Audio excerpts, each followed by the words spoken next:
Xbox on. Game on, baby! Wow!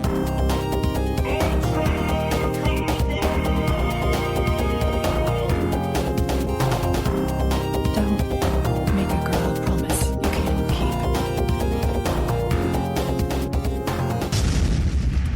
keep. Let's do this. Hello everyone and welcome to Xbox One Party Chat Podcast, the official podcast of the Xbox One subreddit. I am your host, Ross Miller, and I'm joined by everyone's favourite cheese. It's Delicious Cheese, aka Rhys. Oh, Ross, how are you this week? I'm not too bad, not too bad. And she made such an impact in her 30 seconds she was on the show last week, she's decided to join us for a full episode. It's Sophia Harris. Hi, this is my redemption, my Red Dead redemption. Hello, Sophia. Welcome to the pod. Thank you. I'm very excited to be here. Fantastic. And we have one very special guest today, don't we, Ross? Me. Other than you. Oh, who is it? It's Clay. Hey, that's all right then. Hey, Clay. Am I Clay? No. Hi, guys. Because if Clay was here, I think he would just go, it's Steen. Or no, he would say it's Steen, wouldn't he? Yeah, Steen. Oh, God. Steen, not Stein. Stein, not Steen. Yeah, who's Josh that Stein. Steen guy? Who's that I don't know Steen who guy? he is. It's Josh Stein. Oh my God, he's got me confused and he's not even here. I know. Josh My God. Stein. How we doing, Josh? Yeah. All right? Absolutely. It's a magical day here in Xbox land. Happy to be on the podcast. Thanks Again? for inviting me, of course. Yeah, not many people have done a repeat. In fact, has anyone done a repeat as a guest before? Major. You're number 2. Papa Larry's been on a couple times. Yeah. Well, Always in the major shadow. Sorry. Papa Larry? That's amazing. I'm calling him that the next time I see him. Oh, God, don't call him that. No. Don't let that trace back to me. It's only as if this was being recorded for a podcast, Josh, you know? Yeah, good thing it's not being recorded. I love Larry. We were having an interview with Aaron Greenberg, and Larry walked past the room, and we all booed him forcefully, and he ran back in and had to defend himself. It was pretty Had good. to call it out. Yeah. No, I love the guy. He likes to give me some crap, so I definitely throw it back a little bit. You throw back crap at him? Well, we keep it professional. Well, anyway, we usually start the podcast with what we've been playing this week. So we're going to start with you, Josh. What have you been playing this week? Oh man, I have not been able to put my console down lately. Hello, fall lineup. I have been right now sucked way into Battlefield 1.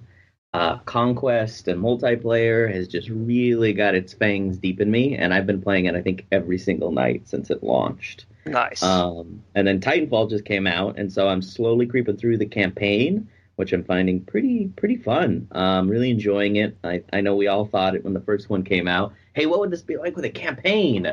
Like a first single-player campaign, and I'm really enjoying it and grokking on it. But man, something about Battlefield really has its teeth in me. It just feels theatrical, I guess, almost orchestrated in That's a a good word sense. for it. Where you're, I just, in other games, you spawn, you run around, you get shot, you die, you respawn, live, die, repeat kind of thing. But in Battlefield 1, I feel like I'm part of like a movie as I'm charging up like this castle with this ocean and sunset, off to the right. There's like this battleship firing mortar rounds in and exploding. Guys next to me are just flying everywhere. There's this bomber just whizzing overhead, and I'm just like charging the field of battle with my bayonet, and then I'm lost for like 7 hours. Classic. I feel like playing Battlefield now. I don't want to do the podcast anymore. This podcast, I'm going to play it as well. I've still got some of my trial. I've still not bought it yet. I'm still in my trial. My 10 I hours. should charge my them EA royalties access. now. Yeah. Oh, damn. We should charge EA Access royalties on this podcast. We've got nothing but good things to say every week. That's a darn good program. No joking. That's one of the best programs I've ever seen a company try lately. I bought a new PC this week, and basically, I'm going to jump into what I've been playing. So I've been playing Forza Horizon with my wife, and that is via PC. So I'm on my new shiny PC, and she is on Xbox One, and we're doing Play Anywhere. Oh man, that's awesome. That's cool. We've Yeah, not that's done it awesome. with Gears yet, but this is I've got to get in on that. so cool. But just when you were talking about it, I actually signed up for Origin Access just because I've got EA Access and now Origin Access on my PC. Phenomenal. You know, I love my Windows 10 PC. Absolutely. Yeah, I'm a big supporter of the XPA program, the Play Anywhere. My friend Bobby, who you guys know over at Rare, he's a big PC player and loves PC, and I was able to play Gears with him because of that. And we haven't played games in forever together. It's the idea that we're just part of the XPA and the cross-platform play that Gears had. We were able to play Horde mode together, and that was really legit.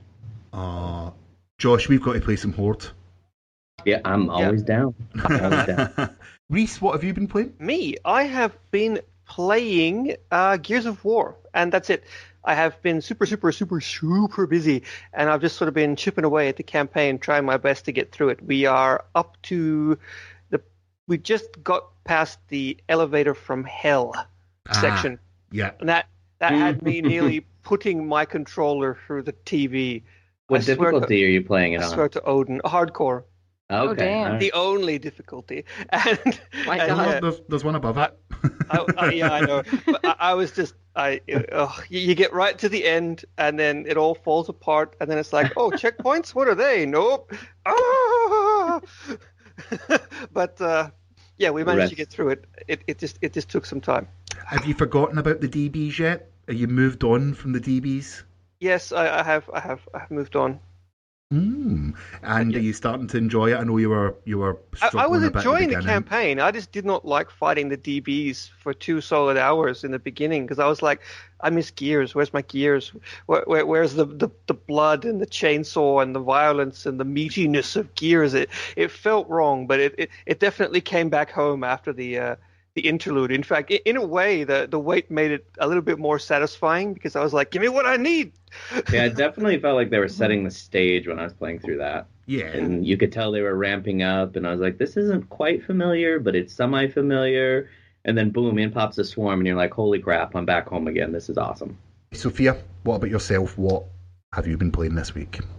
I've been playing a lot of different things. I've been like moving back and forth. I've been playing Batman Arkham City for a weird reason. Well, not weird. I reviewed the Return to Arkham that just came out. And I sort of just continued playing it because it was such a cool blast from the past. Which was like the hardest thing to review, by the way, because it's like there's so amazing games, but I'm trying to review whether or not it was worth remaking, you know what I mean? Or like creating them. So it was like, because they are amazing games. My God, they're so good. Asylum and City. So yeah, I played a bit of that. I also played, like, I mean, it's a spooky season, so I played like Left 4 Dead, like I always do every week. And then I've started Civ 6. I started that on Monday. Nice. Yeah, Monday. I'm excited to hear this because I haven't had a chance yet. So I know it's an Xbox podcast, but this is a game that I would love to come to Xbox. So Sophia, how is Civ? Here's the deal. I didn't understand what was going on, like at all. It's my first time playing Civ. I was streaming with, I was on the Easy Allies stream. They used to be Game Trailers, now they're Easy Allies. So I was on their stream, and they were like, you guys should play Civ 6. I was like, why not? I bought it. I was like, okay, let's stream this. Did not know what was going on most of the time, but it was so much fun. I made, I always did Norway because, yeah, I'm Norwegian. So I was like, oh, this, and oh, that's the city Bergen, cool. And I don't know, I'm really excited to just sit down, go through a tutorial, and understand everything. But even if I didn't understand everything, it was just so fun. Yeah, so, I hear it's different, but I hear a lot of good things. I'm like you, Sophia. I've never played a Civ game, and I bought Civ 6 based on everybody at work talking about it nonstop. And I was like, all right, if it's this good, it's going to be worth my time. So I picked it up. And then I'm going on a trip this weekend, so I'm saving it basically for the flights and the trips there. But I've heard a lot of good things, and apparently you should never walk around Xbox and say you've never played a Civ game because you might get you might get some crap online. I'm going to the UK. Actually, I said this just before you came on the pod. I'm going to the UK this month, and I intend to do the exact same thing. Buy Civ 6 for the for the plane flight there and back. It's going to be That's exactly what I'm doing. I'm headed to London on Friday.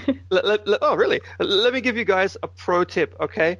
Never ever take your eyes off Gandhi. Oh, really? Not even once. I haven't played with Gandhi yet.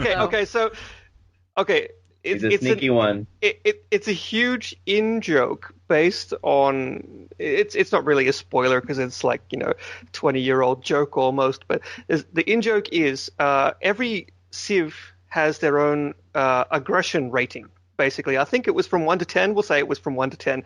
And anyway, Gandhi was like sitting on the bottom, on 1, because he's Gandhi. Mm-hmm. But then when you enter the nuclear age... every civilization loses 2 points of aggression because, the nuclear bombs, everyone becomes a bit less aggressive. And instead of going to like 0 or -1, he actually flipped around and came back to 10 and turns into a psychopathic nuclear arsenal unleashing monster who just wipes out the entire world in nuclear fire. So, yeah, careful of Gandhi. Yeah. Keep a wayward eye on him. It all makes me realize how much I need to do a tutorial. I didn't do a tutorial. So I was literally just thrown straight into the multiplayer. And I just sat there like, what do I press? What do I do? But like everybody at Twitch were really helpful, but it was just, I don't know. It seems really fun. And thank you for the tip. I only play with Confucius, I think. So Gandhi, okay. I'm going to remember that. Is Scotland in it? Can I be William Wallace? I don't know. I just saw Norway and I was like, I don't care. Let's just do this. I'm going to go ahead and guess there's no Finland. I don't know. I played as Harold something, and Ian played as Cleopatra, I think.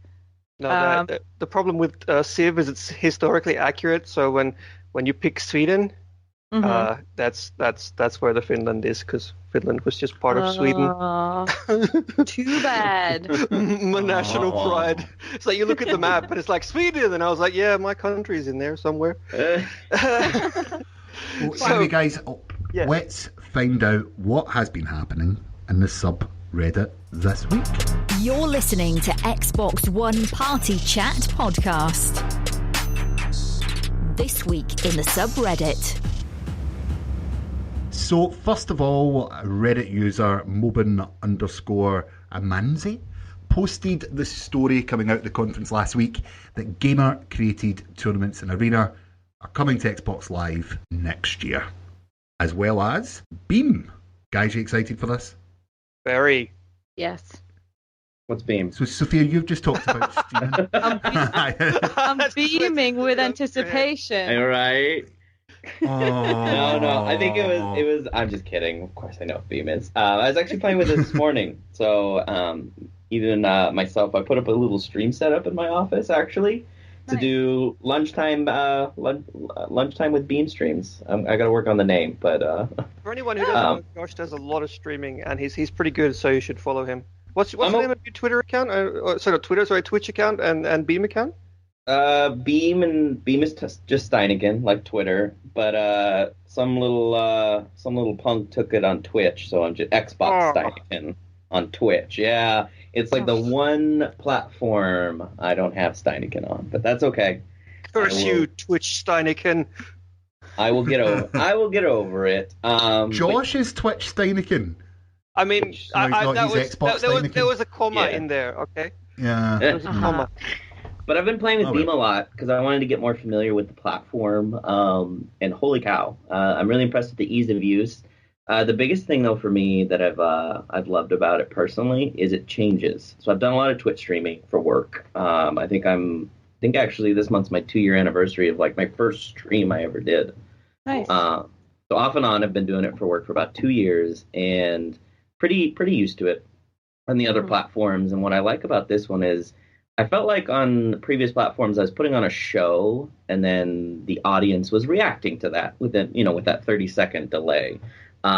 This is way more of a conversation, like a podcast, for example. I can listen to the podcast and then I can comment on your Twitters and talk to you guys about it afterwards. But Beam would be the equivalent of like me right now on the podcast getting to talk to you. So, and it's still surreal because what was I doing? I think it was Titanfall or Battlefield the other day. I think it was Battlefield.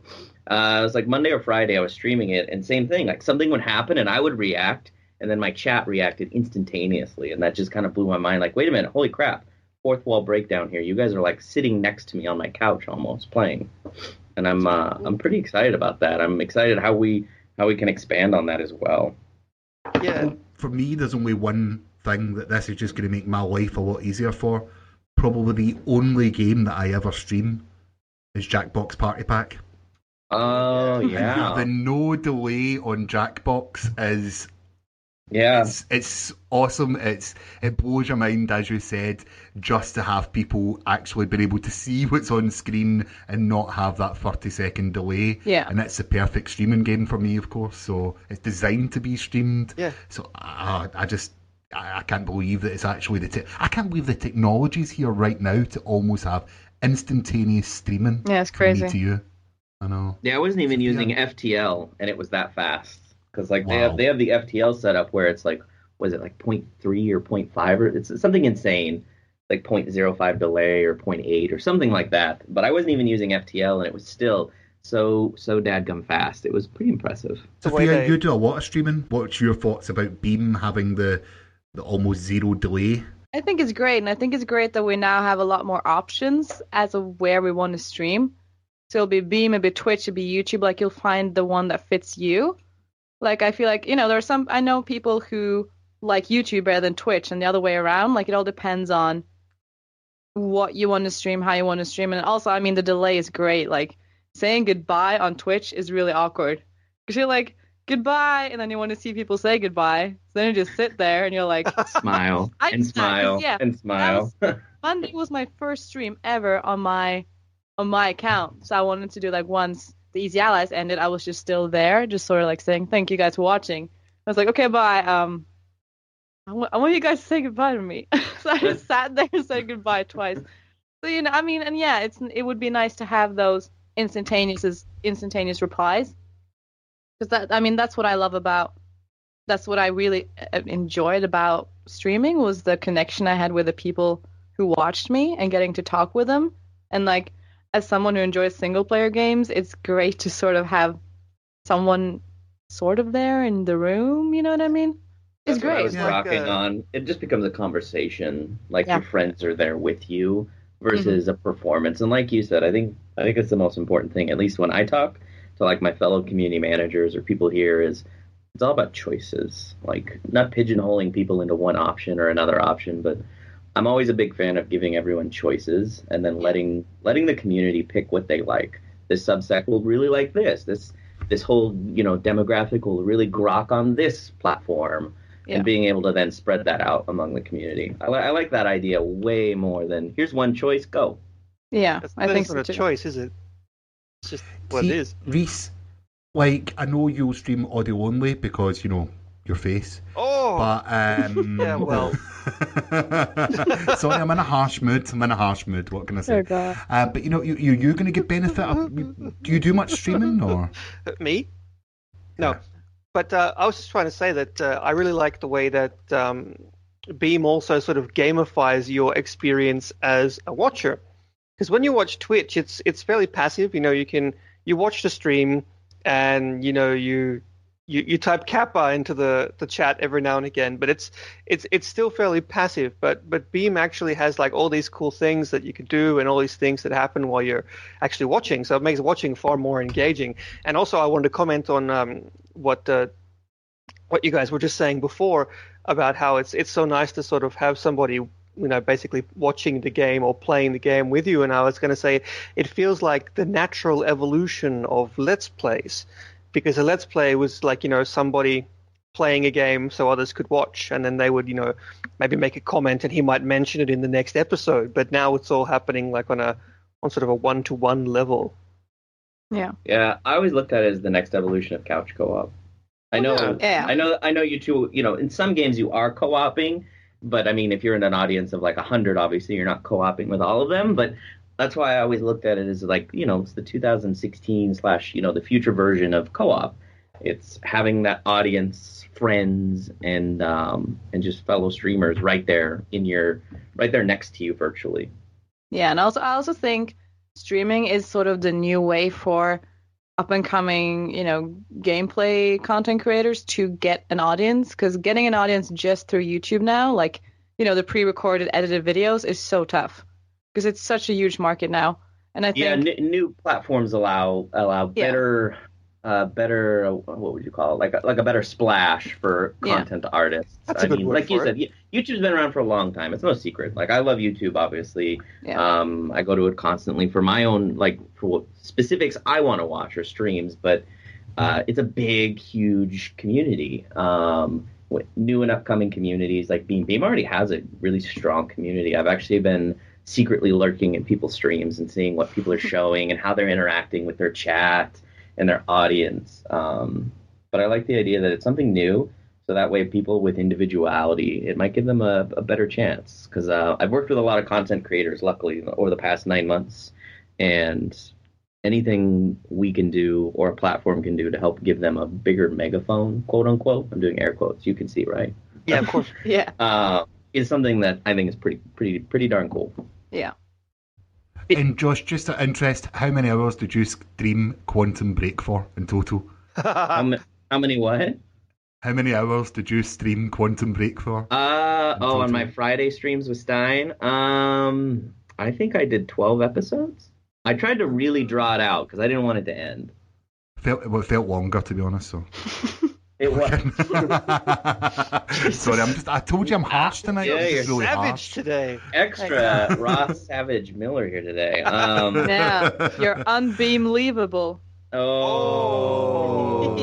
I knew there was a reason why I hadn't asked Sophia on this before. The Get beam wrecked. puns begin. Oh my god, yes.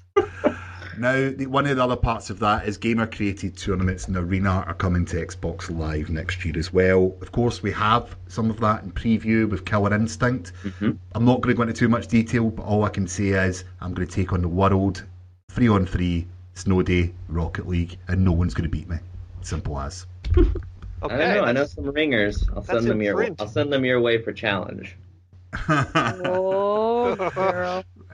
Now, this week as well, Sore Psychosis posted that achievement hunters should rejoice. I can't speak tonight. Uh-oh. Over 94% of Titanfall 2's achievements are tied to the campaign.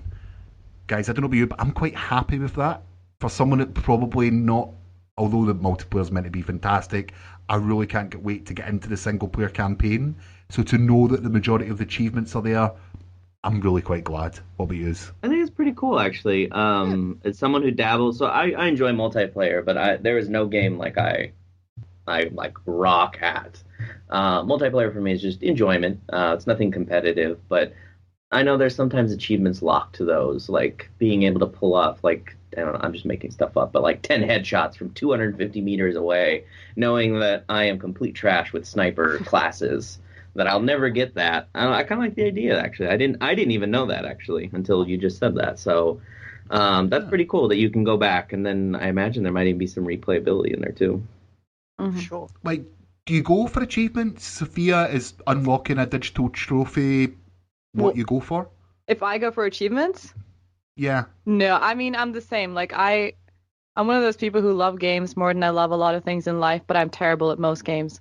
So achievements don't really, it's nothing I aim for. It's always fun to get one.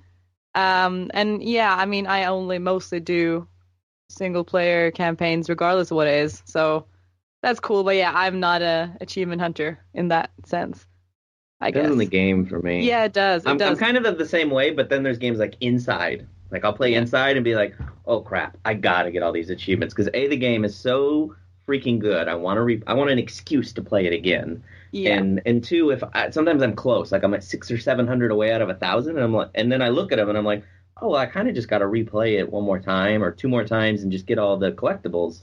So I will admit though, there are games that really do suck me in for those achievement hunting. Yeah, actually, I just realized that's what I've been doing with Left 4 Dead lately. See? Yeah, that's like, yeah, it's like killing X amount of special infected with a machete. I'll do it. That's true. I mean, an achievement, I think, is a really good way to actually, like, if they're done right, without being grindy or annoying or random, they can actually be a really fun way to encourage replayability and encourage you to play the game in a way that you might not. For example, killing special infected with machete. Like, you might not normally do that, but now you have an excuse to play through it again and hack some monsters to pieces with a machete. And it's super fun. Right? Yeah, time of my life. So, Josh, you've not been on here since episode 2. So, what have you been up to? Oh, like specifically? I mean, I don't have any announcements. I'm head down right now with our studio titles. I know last time I guess to catch up, because last time we talked, I was on Quantum. Or Quantum had Quantum just launched? I feel like Quantum. It had just launched. It was actually like 2 days after launch day. We had the theme up and we just did the contest. That's right. We had the contest, which was amazing. By the way, I do want to call that out. I really friggin' love those contests that you guys come up with, because it's not. I call them retweet for follow contests, which are great and fine and all, but I really like where you get involved with the community. Yeah, I mean, I'm way bigger of a fan, and sure, you get less entries, sure, but you know what? The content you get and the interactions you get with people are just so much more genuine and real and original, and I am all about that versus an automated follow. Did you see the amazing artwork we got for the Recore contest? Yes, for the Recore one. Yeah, I was working with Pam, who was the CM on that, and I got to see some of that, because I'm going to be honest, I kind of tote you guys whenever we talk about our games. I'm like, make sure you hit up the r/Xbox One. They got some pretty cool stuff over there. Yeah. I like how you guys revamp your header, and you kind of gift some of your buttons for launches. I'm a big fan of that. But yeah, I guess to catch up, maybe it'll help as well, because things have kind of evolved. I'd first joined the team, and they were like, Quantum Break, go! And so I kind of hit the ground with my rump on fire at 300 miles an hour. But we got the launch out, which was awesome, and it was super fantastic. And I'm still on Quantum. We're still working on some things. You guys saw we had the Steam launch. That was super successful. People on Steam are really responding well to it, which is great just to see more community people pour in. But things have kind of evolved, actually. I'm now on still same role, still community manager for Microsoft Studios, but my time is now dipped in a couple pools now. Still help with some Quantum initiatives. Yes. And then I got assigned a new game, which we announced at E3. I knew at the time at Quantum, but I couldn't talk about it. But it's now public. Yes, it's now public that I am the community manager for State of Decay. So State of Decay 2 is coming next year. I did not know that. Yep, I'm going to be the community manager for that zombie-filled prepper community. It's going to be pretty awesome. I'm so excited. I was really excited. Josh, the idea and the concept. When I think of zombies, I think of you. What? So, who? When you think of zombies, you think of me? Yeah, when I think of zombies, I do think of you. Thank you. Yeah, zombies are the best. Yeah. No, I've been a big zombie fan for a long time in all sorts of media cultures, comics, cartoons. Yeah, we're best friends already. Graphic novels, that was easy. Movies. We try to do good fits here. I mean, we definitely want to try to, like, for example, I love Forza. I could really appreciate the franchise, but I would be a terrible community manager, I think, for Forza, because I just do not know enough about cars or the racing community. I think it'd be a wrong fit. So we try to right fit here, definitely in many aspects. So when the title came up, I definitely threw my hand in the pot, or my hat in the ring, or whatever metaphor you use. And they ended up going with me. So I'm working right now with Sonia, who's the CM for the studio, kind of like how Thomas was for Remedy, handling those relationships and helping there, as well as right now we're heads down planning some pretty cool stuff. Obviously can't talk about it now, but hashtag stay tuned 2017. It's going to be really, really cool to work on a title like that, because I don't think I had the time on Quantum I wanted. I could have really tried some really cool, interesting things. I think we did an amazing job, but I think being on a title so early will be pretty cool. Outside of that, I'm also helping with our other titles. So Recore, as you saw, just launched a month or 2 months ago. And we had a big title update that went really well with the community. We've teased the tank frame. That's public out there. We had Joseph Staten tweet out that we know people are interested in that frame that they've seen on the box art or integrated in the story. So I'm helping the community team and Pamela on that one, actually, throughout the fall and winter for that, because I want to give some assistance on some of those things. And then, the Microsoft Studios streaming, still streaming. I got to co-host Minecon. That was a really big surprise, actually. The That Minecraft must have team. been amazing, Josh. It was. I'll tell you what. One of the most humbling things about this job is getting to talk to the community. We do a lot of behind the scenes work as community managers, a lot of preparation, plans. We're the faces behind the social medias a lot of times. But one of my favorite parts, that's why I love PAXs, PAX West, PAX East, PAX Prime, you name it. Yeah. I just love talking to the fans and the community because I'm just a big nerd like them. That's all I am. And anytime I can talk with my people, people who love the console as much as I do, love just playing video games as much as I do, that's hands down the best part. So yeah, the Minecraft team hit me up and they saw, is your schedule open? We'd love for you to co-host this with the amazingly talented Julia Hardy, who is she's quite hilarious in person, actually. She's very spunky, very peppy. She's got a great personality. She's hilarious. Many times I was cracking up in between our shows trying to keep a straight face. But yeah, I was very humbled. I can't thank the Minecraft team enough. I thank them obnoxiously that they let me co-host something amazing as Minecon. The mug, that Minecraft coffee mug. I Holy stole crap. it. It's on my desk. I stole it. I figured compensation for services. But yeah, things have evolved and grown. But I mean, it's all the same at the end of the day. I've told you guys, I think back when we first met and talked, every day I wake up, it's how can I make the community 1% better, at least 1% better than how I found it when I leave work at the end of the day. And it's still about that. It's whether I'm up on stage talking to the community, sharing our messages, or I'm behind the Twitter handles, engaging with the community or setting up the plans for some zombie-filled fun next year. The best type of fun. Yes. It'll be interesting. Yes. Well, Josh, you're that busy in the community. You're going to have to leave us, aren't you? Yeah, I do have a production meeting. I have a 90-minute production meeting here in a couple minutes coming up. I would love to stay and keep going. I would love to come back anytime. I'm big fans of your guys. I've been trying to see if we can get some more awesome people from Xbox to come on your podcast, actually. Yes, I have. Yeah. I have definitely noticed that, and we appreciate it a lot. Well, I'm a big fan of genuine podcasts. So there's a lot of podcasts out there, and I've always had the mantra: it's brand. You put the brand in the community before you put the name. In this podcast, I think it's always done that. It's always put the community first. Whether it's, for the example, you guys just talk about kind of what people post in the subreddit, and you call it their usernames. Little things like that, I think, go a long way. So. I'm always down to support the good podcasts. No. I'm going to start crying in a minute. Do you want to replace Uncle Jesse? Because let's face it, a block of wood could probably do a better job than him, but I'm so lovely. So vicious. Josh, thank you for taking the time out to join us, and hopefully we'll get you back on for your appearance number 3 soon. Yes, huge thank you to you three for inviting me and having me on and dealing with my little shenanigans for a short little 30-minute show. I appreciate it. Anytime I'm invited on things like this, I'm always excited to talk to people like you guys.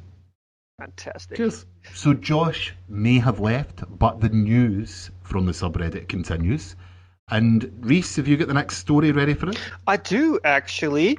User Beyond the Bounds posted that video footage of the new Sonic game called Sonic Mania, and it looks awesome. Guys, do you got to go fast?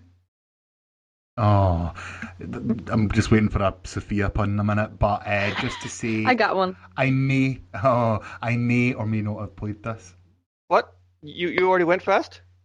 I've already went fast, but in typical video game fashion, I can't talk about it. But I am personally looking forward to playing this game. Nice. Really? It's retro. It looks like fun. What's not to like? I didn't like the 3D Sonic. Yeah. I don't know about you, but it just didn't feel like a Sonic game. The only decent sort of 3D Sonic that I've played, or whatever you say, the last game was 4D or whatever you want to call it, but the Sonic Adventures and the Dreamcast. Yeah, that was a good one. Mm-hmm. I really enjoyed that. But other than that, get Sonic, get him in Green Hills, make it 2D, and that is a Sonic game. And make it fast. Sonic and Xbox is always good, and it's got to be fast as anything. The guy playing was 2,000 frames per second. The guy playing was absolutely rubbish. Whoever you are, just put your controller down and hang your head in shame. Harsh. He was playing Sonic and he wasn't going fast. Oh my god. No, don't go slow in Sonic. Oh. You just don't. You hold right on the stick, Yeah. and you press A now and again, Yeah. and the occasional roll with a B. Actually, this sparked a huge argument among the mod team over how one should play Sonic. There's definitely a Sonic decorum in how you should play it. There really is. Yeah, Like, no one not so- cares how you play Mario, but there is like a way to play Sonic that's correct. Anyway, Sophia, what do you think about Sonic? Are you excited for the new game? No. Well, I mean, Sonic's never really been my favorite. I mean, it's been sort of like, I mean, I remember having like the Sonic the Hedgehog Genesis. Was that the one on Game Boy Advance? They had like they had like one of those 15-year celebration or something. I remember having that one, but yeah, I've never really been a Sonic fan, so I'm excited to play it, but I'm not fangirling over it, if you know what I mean. I'm like, yeah, I'll try it out. Why not? That's reasonable. Are you too young for Sonic? Is this like... No, not necessarily. I had it when I was a kid, but like I didn't. Yeah. It was never my thing. I was more about Spyro and Mario and that kind of jam, Tekken. Yeah. So, yeah, I think Yeah, I never. No. That's Everyone's exactly favourite what animal character, Tekken. Tekken. Yeah. Tekken. Oh. I like it. Anyway, It's Halloween. right, It's Halloween. It is Halloween. It is Halloween. So we're going to discuss some of our favourite scary Ooh, this is game. my Oh jam. my god. This I'm is so my scared. jam. Can I go first? No, yeah, go for it, Rhys. Knock yourself All out. right, so I'm going to get the obvious crap out the way. Dead Space. Everyone loves Dead Space. Dead Space is great. It's not scary. Condemned. Everyone loves Condemned. Condemned is great. Not scary. Soma. Everyone loves Soma. Soma's great. Soundtrack is Pretty amazing. Yeah. Oh, so good. Silent Hill 2. Everyone loves Silent Hill 2. Silent Hill 2 is great. Amnesia, Machine for Pigs, and Alien Isolation. All great. But now I'm going to hit you with the more obscure stuff. So, first of all, is a single level from a game called Thief: Deadly Shadows, and that level is the Shadle Bridge Cradle. Oh my And god. this, for those who don't know, this level is just okay. So, the level itself, after the game was released, Kieran Gillen from PC Gamer wrote a 10-page feature article in their magazine dedicated to this one single level, and he called it the most brilliant and disturbing level ever committed to PC, and probably the scariest level in the game ever made. My god. Have you guys ever played Thief: Deadly Shadows? No, but I want to. Now I really want to. I want to. It was on the OG Xbox.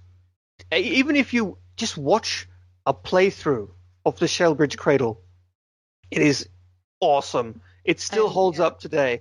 And the other ones I want to mention are System Shock 2, and that's getting a remake. The first one is getting a remake, and that is just chilling for those who have never seen that. And the last two I know a lot of people have never ever heard of. So I'm gonna be all nerdy here. They're two old point and click games. If you guys remember those genres.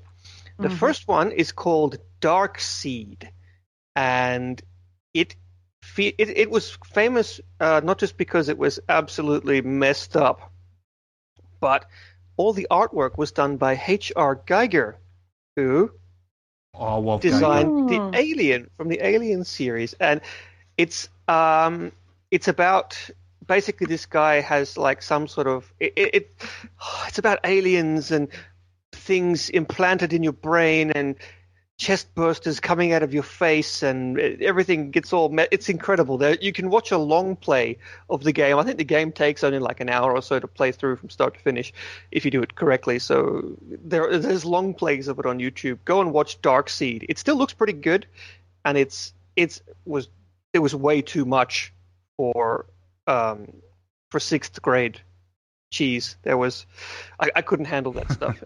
And finally, another point and click, which is a game called I Have No Mouth and I Must Scream. Have you guys heard of that one? Nope. Okay, so I have no. Sounds like every day Sophia and to I me, just though. quiet. Yeah, it sounds like my day to day. I Have No Mouth and I Must Scream is a very famous old short story. It's set in a a post-apocalyptic world where everyone, like the whole humanity's been wiped out, and there's by a supercomputer called Am. I think, therefore I am. And he keeps, I think it's 5 people alive, and he tortures them. And the book is messed up beyond belief. And the game is based on the book, and it's just absolutely disturbing. It's one of the most creepy and messed up games that you can possibly play, and it's fully voice acted. And you can watch again a long play of that as well on YouTube, and I highly recommend it. It's really good and really, really, really, really disturbing. Like, Sweet. you have no idea just how disturbing. Like, it's oh, good lord.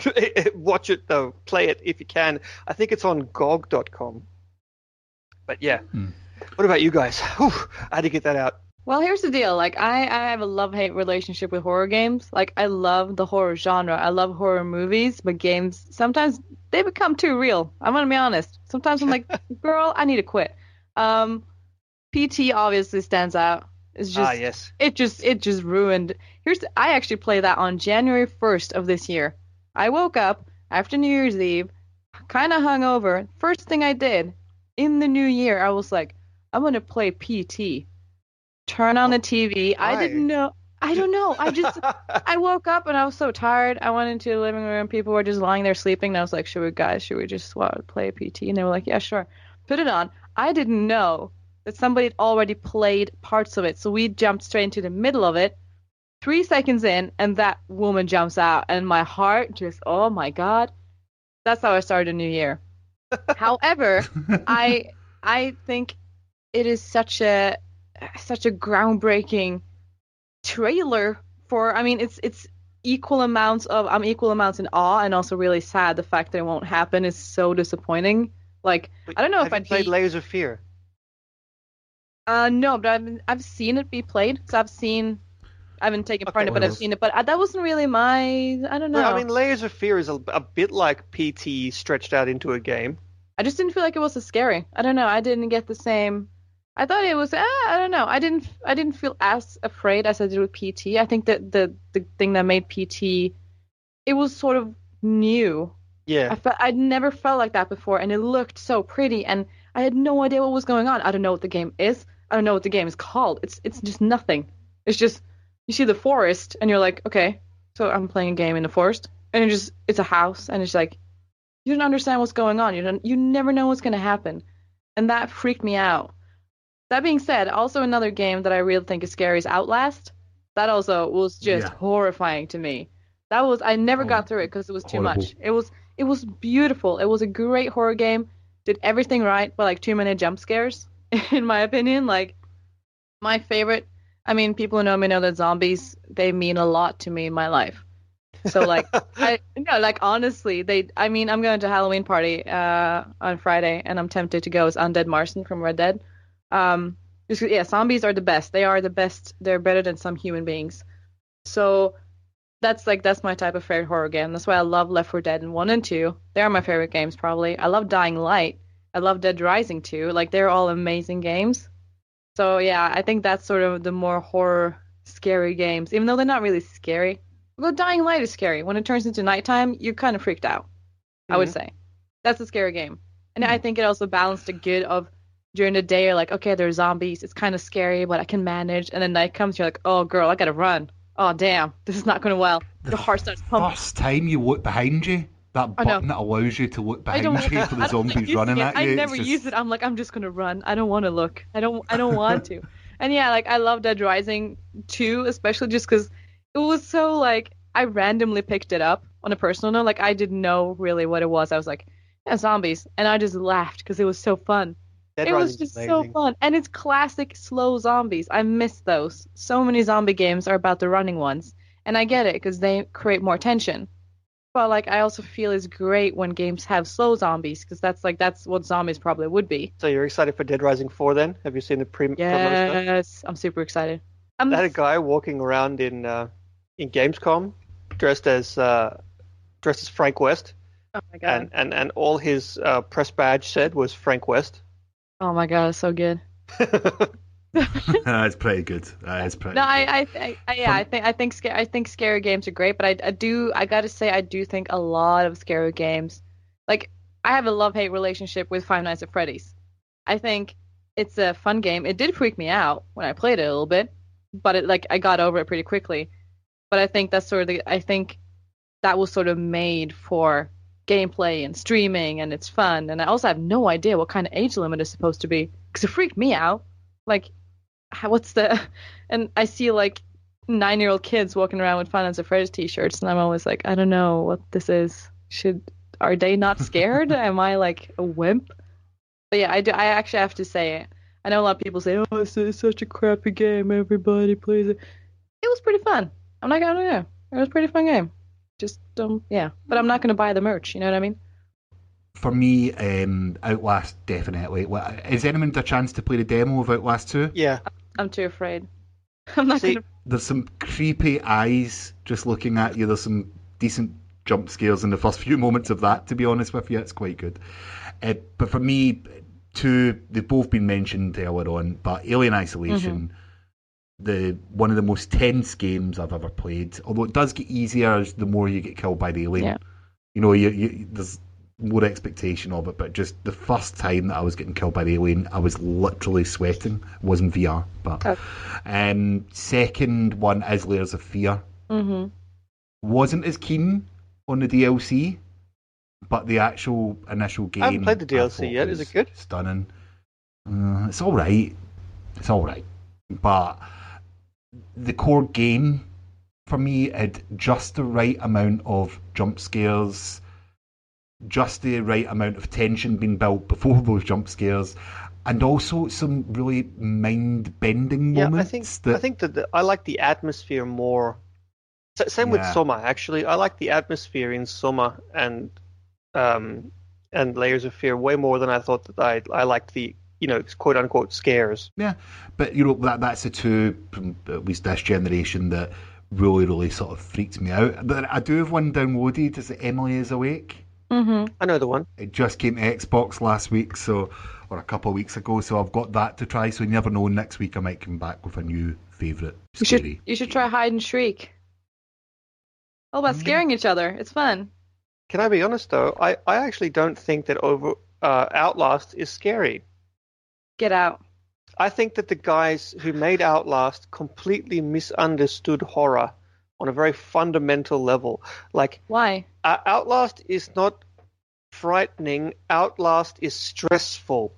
Does a good job of building atmosphere in some places, especially when it's really dark and you can't see. Like, I actually wrote a huge Reddit post about this that got downvoted into oblivion because I dared go against the hive mind. Basically, like, the encounters are so poorly designed that, like, the worst parts of the game are actually the parts when you're running away from the enemies because they're scripted. Like, for example, I think that Alien Isolation went a good way to having a similar style of gameplay but doing it better. Yeah, you've said this before on the podcast. Because it was random. And and Outlast, the guys aren't random, so they scare you the first time with jump scare, it's the dudes, and then you run and you turn the wrong corner and they kill you, and it's like, okay, it's you guys again, and then I'll turn left this time. I died again. Okay, I'll turn right this time, and like the first enemy that you encounter in Outlast, he comes out, and there's like a big square room. Yeah. And you basically he chases you around the center. I died maybe 6 times there. It wasn't like, I was just like, at the end of it, I was like, just go away. Like, I was annoyed by his existence rather than frightened by him. And when that happens, you have failed at horror. Like, Amnesia did such a good job of making a game scary simply by forbidding you from looking at the enemies. When you get too familiar with the enemies, they lose their frighteningness. That's where, I respectfully disagree in the sense, for me, it wasn't necessarily the fact that they popped up and how they looked and stuff. It was, in my head, I was like, they're going to pop up. And I feel like that stress is sort of what makes horror games scary, because that's PT. You walk around thinking, she's going to come, and she never does. And then suddenly she does. You just walk around, you're waiting for stuff to happen. I think that's why, my problem with Layers of Fear was probably just, I felt the jump scare was kind of cliche. It's kind of like, oh, a door. And it was way too similar to PT. Like, I felt it was the same game, so I couldn't, like, take it seriously, I guess. I was sort of just like, yeah, it's gonna, I know what's gonna happen. But, like, with Outlast and stuff, it's sort of cliche, too, in the sense that, yeah, this guy's gonna jump on you. But I still felt the story, the whole concept of it was sort of different. And, like, the night vision thing, I thought they did a really good job in doing that. Like, you were stressed out about, like, the battery and all that stuff. Like, I don't know. I have to say my favorite part of the game, and this is going to be a spoiler, so if you haven't played it, you don't want spoilers, turn away now. My favorite part of the game, turn away. That's totally how sound works. My favorite part of the game is actually when they take your camera away from you. Oh yeah. For a brief moment, that was your safety crutch. And then it's like you don't get that no more. I thought that was really smart. And then when you get it back, it's broken. Yeah. So your safety crutch is damaged in a way. I thought that was quite intelligent, and I hope, like, I don't think the Outlast was bad. I just think it wasn't good horror. I don't know, it was just so formulaic. But I really do think that the devs had a lot of good ideas, and I think that they will hopefully learn from them. In terms of zombie games, I think Dead Rising 2, especially, or like just Dead Rising in general, or Left 4 Dead even. Left 4 Dead is one of the reasons. That's one of the reasons I got an Xbox, was because of Left 4 Dead. And the backwards compatibility now just makes it, it's continued on for all those years. Yeah. And it's still pretty relevant today. Yeah, I think it's one of my most replayed games ever. Split screen with my girlfriend. She loves zombies as well. And I think it must be a female Nordic thing. And, and yeah. I play it every week pretty much. It's like I call up my friends. I'm like, do you just want to talk about life? And we'll do it over a game of Left 4 Dead. Like, it's such a chill, fun game. It's and I know a lot of people think, people think it's boring, but for me, it's the equivalent of what people do in, like, who said Left 4 Dead is boring? I need to find where they live and I know have a long chat with them. I know loads of people who say it's boring, but I'm like, for me, it's the equivalent of sitting down and doing doing GTA Online or Call of Duty, or, that's my multiplayer online type experience. You know what I mean? I feel like a lot of people like shooters, including myself. We all have that one game that we go back to, and, like, that's my shooter game. Like, it's simple. That's why people like, Call of Duty or Battlefield, because it's, like, simple. You don't have to. It's just mindless fun for a little bit, and then you're done. Can I just say what the scariest game of all time is? Yes. The game of life. Whoa, man. Is that depressing thought? That's deep. Also, the presidential election is kind of, in America, that's kind of, That's scary. heavy. It's heavy. Yeah, that's pretty depressing as well. Now, something I haven't asked for in about 10 weeks, but if you are listening on iTunes or any other platform that allows you to just give us a little like or a rating, please do. It really helps us grow. And for another week, Xbox turn off. You're listening to Xbox One Party Chat Podcast, the official podcast of the Xbox One subreddit. Let's do this. There's definitely a Sonic decorum in how you should play it. There is. There really is. Yeah, like, no one cares how you play Mario, but there is, like, a way to play Sonic that's correct. Tell that to the girl that takes her Mario over to a party. What? You're not seeing this. I'll cut that out. The Switch came here through. She takes her Mario. That went down well. Oh my god. Hey guys. What? Do you guys know why Sonic had to go to the doctor? Why? Because he had the runs. And that's the last time Sonic will ever be on the podcast. Oh no! Oh, Sonic, you broke him. You've just broken me. That joke was just too good. I know. Oh, so that's the last time Sofia will be on.